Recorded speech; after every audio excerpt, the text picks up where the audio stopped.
Class 10 CBSE board और फिर से एक नया क्वेश्चन सेट नंबर 2 का सेक्शन ई यानी कि केस स्टडी क्वेश्चन नंबर 37 और 4 नंबर का क्वेश्चन है। क्योंकि ये क्वेश्चन केस स्टडी का है तो मेरे हिसाब से ये आपको जरूर करना चाहिए। वैसे तो सारे ही करने चाहिए, लेकिन जनरली ये देखा गया है कि केस स्टडी अक्सर इजी आती है। चलिए इसमें देखते हैं कैसी आई है। और सिलेंडर देख करके क्वेश्चन लग रहा है कि ये जो है मेंसुरेशन वगैरह का क्वेश्चन है। क्वेश्चन में लिखा है कि एक सर्कस का टेंट है। कैसा है वो टेंट? सिलिंड्रिकल है, सिलेंडर शेप का है, ठीक है। Up to a height of 8 meter, मतलब 8 मीटर तक वो सिलेंडर है। फिगर बनाया जाए, वैसे तो इसमें दिया था, केवल फोटो दी थी, पूरा प्रॉपर बना हुआ नहीं था, ऐसे नॉर्मल जो सर्कस का बना होता है वैसे दिया था। अगर हम एक सिलेंड्रिकल शेप बनाए तो इस तरह बनेगी, ठीक है। ये हाइट कितनी है? यहां से यहां तक की हाइट है, या ये मान लो एक ही बात 8 मीटर, ठीक है ना। उसके ऊपर कोनिकल अबव इट, उसके ऊपर कोन है, उसके ऊपर कोनिकल शेप है ऐसी, ठीक है। Diameter of the base is 28। Diameter कितना है?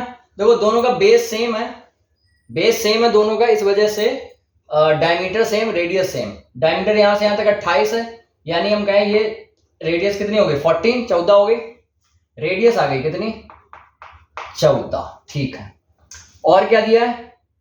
And total height of the tent is 18.5 meter, मतलब यहां से पूरी यहां तक ये टोटल हाइट है वो कितनी है? 18.5, ठीक है। इसका मतलब समझो, यहां से यहां तक 18.5 है, यहां से यहां तक 8 है, तो अगर हम इस कोन की हाइट पूछें तो कितनी होगी? 18.5 में से ये 8 माइनस कर दो, 18.5 माइनस 8, 18.5 में 8 चले गए, 10.5 बचे, तो ये 10.5 है। कितनी है? 10.5। ये हाइट, ठीक है ना, ये वाली हाइट, ठीक है। इतना तो हमने यहां तक पढ़ के लिख लिया, फोटो बना लिया, आपने ही बना लिया होगा। छापना है नहीं, कुछ भी मत लिखो, कुछ भी नहीं लिखना है, केवल देखना है। मैं कुछ भी उल्टा सीधा तरीके से लिखूंगा, कहीं भी लिखूंगा आपको। वैसे मैंने देखा छापने का तरीका, यहां लिख दो तो यहां पे छापेंगे खुद भी, यहां लिख दो तो वहीं क्वेश्चन में वो भी छापेंगे। ये तरीका नहीं होता, और इस तरह अगर छाप रहे हो तो बिल्कुल ही मत छापो, ठीक है। क्वेश्चन पहला, फाइंड द स्लैंट हाइट, तिर्यक ऊंचाई पूछ रहा है, ये मांग रहा है वो, ये इसको L बोलते हैं, L स्लैंट हाइट को L से डिनोट करते हैं, कोनिकल पार्ट का, ठीक है। हम L निकाल लेंगे। दूसरा क्या है? कह रहा है determine the floor area, floor का एरिया। फ्लोर कौन सा होगा? ये तो हवा है भाई, ऊपर तो ये हवा में रहेगा ना, नीचे तो यही है। ये कैसी शेप है? सर्कल है ये नीचे, तो उसका अगर हमें एरिया चाहिए तो क्या लगता है? सर्कल का एरिया क्या होता है? पाई आर स्क्वायर, यानी एक हमें L निकालना है, एक हमें पाई आर स्क्वायर की वैल्यू निकालनी। पाई आर स्क्वायर तो ऐसे ही निकल जाएगा, आर पता है हमको। फ्लोर का एरिया सर्कल ही होगा जहां तक, हाँ ठीक है। इसके बाद 2 चीजें हो गई, तीसरी चीज पे आओ। कह रहा है फाइंड एरिया, यहां भी एरिया निकालना है। किसका? क्लोथ, कपड़े का, वो कपड़ा जो कि यूज किया गया है, किस लिए? मेकिंग टेंट, टेंट बनाने के लिए। अब वो यहां से लेकर के यहां तक पूरा टेंट बना है और इसी में कपड़ा लगा होगा, किनारे किनारे वो जगह जहां हम टच कर सकते हैं। अंदर तो हवा है, वहां टच करने का कुछ नहीं, किनारे हम टच कर सकते हैं। वो जितनी सरफेस को हम टच करते हैं उसी को ही सरफेस एरिया में काउंट किया जाता है। तो अब ध्यान से इमेजिन करो कि जब हम सिलेंडर को टच कर रहे होंगे तो वो ये वाला पोर्शन हम ऐसे टच कर रहे होंगे, नीचे तो है नहीं, नीचे तो कपड़ा बिछाएंगे नहीं, नीचे कपड़ा नहीं बिछेगा, केवल इस जगह, ठीक। फिर इसके ऊपर भी नहीं बिछ रहा है क्योंकि यहां से कोन बन गया है, तो कोन में भी ऐसे कपड़ा लग रहा है, ठीक है ना। तो एक तरह से अगर सोचो तो ये कर्ड सरफेस एरिया हमें चाहिए सिलेंडर का, और कर्ड सरफेस एरिया ही चाहिए हमको जो है कोन का। कर्ड सरफेस एरिया मतलब क्या बोलते हैं कर्व को हिंदी में? क्या बोलते हैं यार, पता नहीं क्या बोलते हैं कर्व को। एक संपूर्ण हो गया टोटल वक्र पृष्ठीय क्षेत्रफल, ठीक है ना। क्या बोलते हैं? वक्र पृष्ठीय क्षेत्रफल। तो इस क्वेश्चन का तो कोई अब मतलब है नहीं, ठीक है ना। तो अब इसको मैं इरेज करता हूँ और यहीं अपना क्वेश्चन करता हूँ। क्या है, पहले तो मैं एल निकालते हैं। देखो हमें आर पता है इतनी, और हमें इसकी एच भी पता है, कोण की कितनी, ये है, यानी 10.5। कैसे निकालिए 10.5, अभी निकाली ना। टोटल 18.5 थी, उसमें से ये 8 हटा दी तो बची 10.5। आर और एच पता है, with the help of R और एच हम एल फाइंड करेंगे। फॉर्मूला आपको पता होगा, जब आपको एच पता हो, आर पता हो और ये निकालना हो, तो वो फॉर्मूला कुछ नहीं है, ये तो पाइथागोरस ही हो गई एक तरीके से। उसको फॉर्मूले में ऐसे लिखा जाता है कि L square equal H square plus R square. तो एच कितना, 10.5 का स्क्वायर, 10.5 का स्क्वायर प्लस आर कितना है 14। अभी 10.5 का स्क्वायर निकालोगे कैसे, कैसे निकालोगे, 10.5 मल्टीप्लाई 10.5, हम तो डायरेक्ट लिख देंगे 11 दाम 110।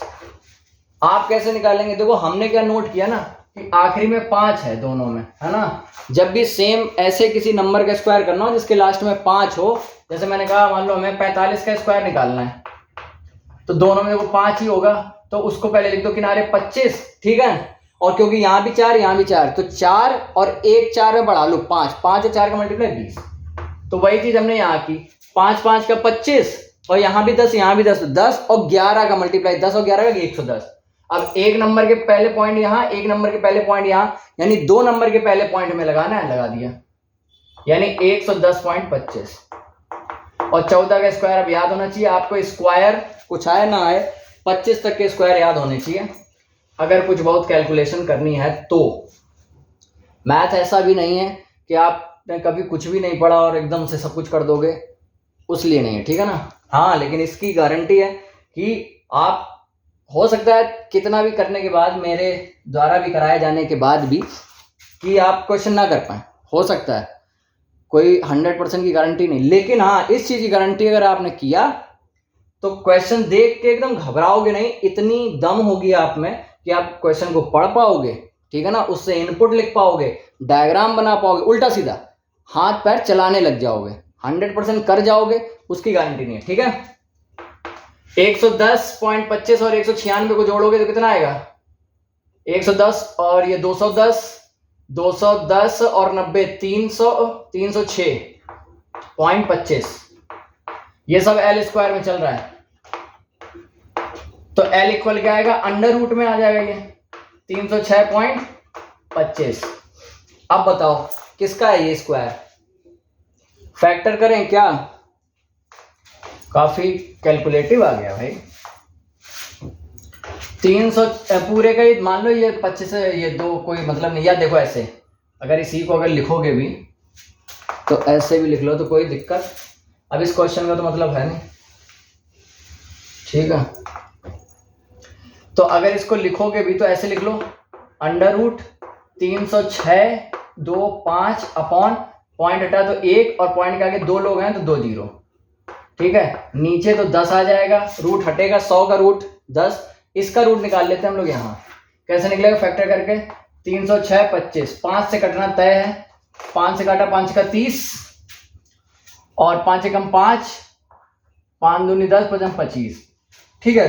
फिर 5 से काटेंगे, 5 से कम 5, 1 बच गया, 11 हो गया, 5 दूनी 10, 12 हो गया, 5 दूनी 10, 5 25, 5 दूनी 10, 2 बच गया, 5 को 20, 5 25, 5 को 20, 5 ने वहां 45, 7 से काटा, हाँ अब पेयर बन रहा है, देखो इसका बन रहा है, इसका बन रहा है, इसका बन रहा है, तो यहाँ से 5 5 और 7, 5 25, 25 7 175, ठीक है ना, 175 आ गया, यहाँ लिख दो 175।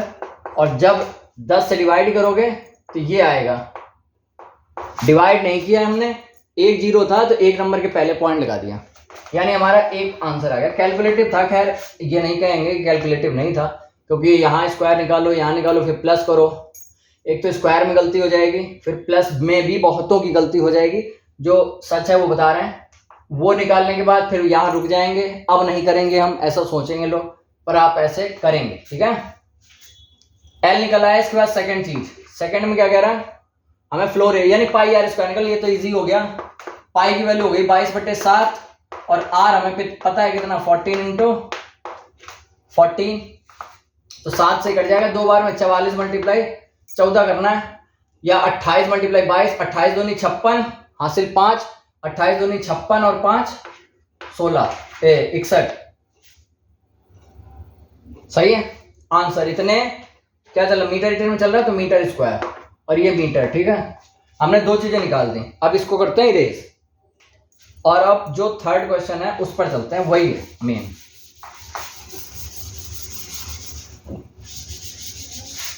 क्या है वो third question? Find the area of the cloth. हाँ, हमको टेंट बनाने के लिए कितना कपड़ा लगेगा वो निकालना है। तो हमने क्या कहा, इसका कर्ड सरफेस एरिया जो कि होता है 2 पाई आर एच, 2 पाई आर और एच, ठीक है, और प्लस इसका कर्ड सरफेस एरिया कोन का पाई आर एल। अब हमें सब कुछ पता है, वैसे तो पाई कॉमन ले सकते हो, लेना चाहो तो पहले लिख लेते हैं। हमें रेडियस पता है कितनी, रेडियस थी 14 इंटू हाइट हमको मालूम थी कितनी 10.5 प्लस 22/7 मल्टीप्लाई 14 मल्टीप्लाई एल अभी हमने निकाला था। लो एल इरेज करते कितना था 17 कितना था भूल गए, कितना आया था यार, 5 5 7 आया था कुछ, है ना, 55 25 7 175 17.5 आया था। ठीक है, हाँ 17.5। अब क्या है, देखो ये चीज दोनों में कॉमन है, बाहर कर दो इसको। 22/7 मल्टीप्लाई 14 को बाहर किया, अंदर जो बचा वो लिखने जा रहे हैं। 2 मल्टीप्लाई 10.5, 10.5 का 2 से मल्टीप्लाई कराओगे तो 21 प्लस ये है 17.5। ठीक है, 7 से कट गया 2 बार में तो बाहर हो गया 44 और ये अंदर भी प्लस होकर कितना आएगा 38.5। अब इसका मल्टीप्लाई करा लेना, करा ही दें पूरा। तो अगर कराओगे भी नॉर्मल तरीके से करा लो या तो 4 से करा लो पहले, 4 पंचे 20 और 4 8 32 और 2 34 हासिल 3 4 3 12 3 14। अभी 11 रहता है, एक पॉइंट पहले पॉइंट थी ये, तो इसका 11 से कराओगे तो क्या है 11 चौक 44, 11 चौक 44 और 4 जो है 48 हासिल 4, 11 कम 11 और 4 ये आना चाहिए आंसर। देख लेना बाकी अगर मेन कैलकुलेशन आपको आनी चाहिए, हमारे क्या ही है, खैर हमें भी आनी चाहिए। ठीक है ना, मेन ये था 2 पाई आर एच कैसे लिखा हमने वो मैंने बता दिया। थोड़ा सोचना, कंफ्यूजन इतना भी तगड़ा नहीं होना चाहिए। दो ही बातें होती हैं, या तो वॉल्यूम निकालने को बोलेगा या तो एरिया बोलेगा, और उसमें भी 2 एरिया हैं, एक कर्ड सरफेस एरिया एक टोटल सरफेस एरिया। तो टोटल सरफेस एरिया में दिमाग ये लगाया करो कि हमसे क्या टोटल में सब कुछ हो रहा है, टोटल जैसी चीज तो हो ही नहीं रही, यहाँ नीचे तो कपड़ा बिछेगा ही नहीं, कपड़ा केवल ऐसे किनारे किनारे बिछेगा। ठीक है, और दूसरा अभी एक चीज इसमें वॉल्यूम भी पूछी है, इसमें देखो टोटल वॉल्यूम मांग रहा है। टोटल वॉल्यूम मतलब समझ रहे हो, इसके अंदर की ये जगह है, इसके अंदर की जगह। तो ये जब नीचे से यहां से जगह देखोगे अंदर की हवा वाली जगह, तो ये पहले सिलेंडर की भी होगी। सिलेंडर का वॉल्यूम क्या होता है पाई आर स्क्वायर एच। अब हम ये पूरे हटा देते हैं, पाई आर स्क्वायर एच। ठीक है, पाई आर स्क्वायर एच और उसका इसका क्या होता है 1/3 पाई, इसका एच बड़ा कर लेते हैं ना सिलेंडर का, उसमें भी किया था क्योंकि पाई आर स्क्वायर एच इसका भी होता है, लेकिन इसका 1/3 करके होता है। पाई आर स्क्वायर भाई ले लो कॉमन, यहां बचा एच और यहां बचा h/3। ठीक है, तो ये हो गया 22/7 आर स्क्वायर का मतलब 14 मल्टीप्लाई 14 और यहाँ बड़ा एच हमने, बड़ा एच का मतलब इसका ये हाइट ये कितनी 8 मीटर थी ना, तो 8 प्लस ये एच ये 3.5/3, तो 7 से फिर कट गया 2 बार में 44 मल्टीप्लाई 14 और अंदर ये 8 प्लस देखो 3 से ये 10.5 कट जाएगा, कितनी बार 3 3 9 3 5 15 3.5 बार में। इनका गुणा करा लो तो करा लो, 14 चौको 56, 14 चौको 56 और 5 61 और यहाँ 11.5। अब इनका गुणा करा लो, क्या आएगा? 5 का 30, 5 का 5, 3 8, 5 का 30, 6 1 6, 6 1 6, क्या आएगा? 0 8 6 14, 6 1 7 1 8, 6 3 9 1 10 1 10 और यहाँ 7, एक नंबर की पहले डेसिमल यानी 7084, ठीक है ना। इसको लिखोगे क्या? मीटर क्यूब लिखोगे, ठीक है। जब एरिया पूछे तो वहां मीटर स्क्वायर लिखना, जब लेंथ पूछे, हाइट पूछे तो मीटर लिखना, और जब वॉल्यूम पूछे तो मीटर क्यूब लिखना, ठीक है। हो गया? ऐसा कुछ खास था नहीं, हाँ कैलकुलेटिव था।